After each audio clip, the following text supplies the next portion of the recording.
C'est dans la foi qu'ils sont tous morts sans avoir obtenu les choses promises.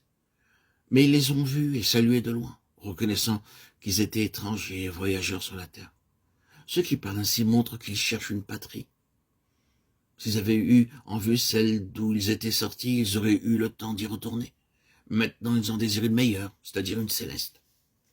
C'est pourquoi Dieu n'a pas honte d'être appelé leur Dieu, car il leur a préparé une cité. Hébreux 11, 13, 16. Un peu de temps avant que ces messages ne soient donnés, désirant être tranquille et loin d'un certain nombre de choses, je suis allé me retirer à la campagne, le cœur tourné vers le Seigneur et vers sa parole. Et un jour, pendant les premières heures de la matinée, c'était comme si le ciel s'ouvrait et que tout devenait vivant, tout s'éclairait merveilleusement et pouvait se traduire par cette expression, pionnier de la voix céleste. Cela résume réellement les versets que nous avons lus, que vous avez entendus. Nous allons donc considérer ce domaine de la voix céleste, cette question des pionniers de la voix céleste et l'aspect d'initiation de cette voix. Je crois que c'est le principal souci du Seigneur et aussi le nôtre de nos jours. Je vais m'employer à publier de nombreux audios pour les prochaines semaines sur ce sujet. Être pionnier de la voix céleste. Selon les écrits donnés par Austin Spark, tels qu'ils m'ont été donnés. La Bible commence avec le ciel. Au début, Dieu créa les cieux et la terre, et non pas la terre et les cieux.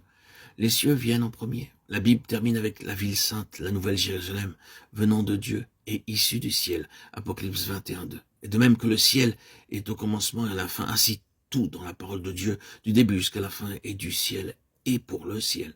Il est ainsi dans le domaine naturel comme dans le domaine spirituel. Les cieux gouvernent la terre et le terrestre. Et le terrestre doit répondre au céleste. Ce sont les cieux, c'est le ciel qui est la finalité.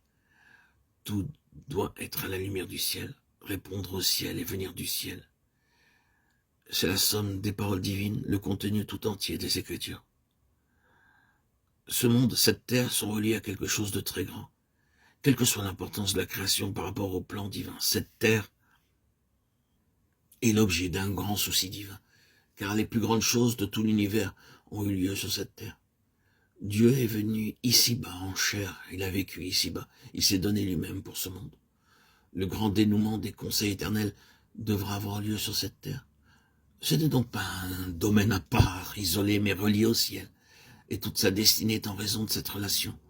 Son importance réside dans son rapport avec quelque chose de plus grand que ce qu'elle est en elle-même avec le ciel. La Bible enseigne que Dieu est situé au ciel. Dieu est au ciel. Ecclésiaste 5, 1.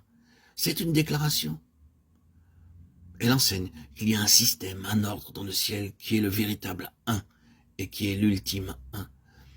À la fin, sur cette terre aura lieu l'établissement de l'ordre céleste comme étant la consommation de tout le conseil de Dieu. Christ vint du ciel ici-bas et retourna au ciel.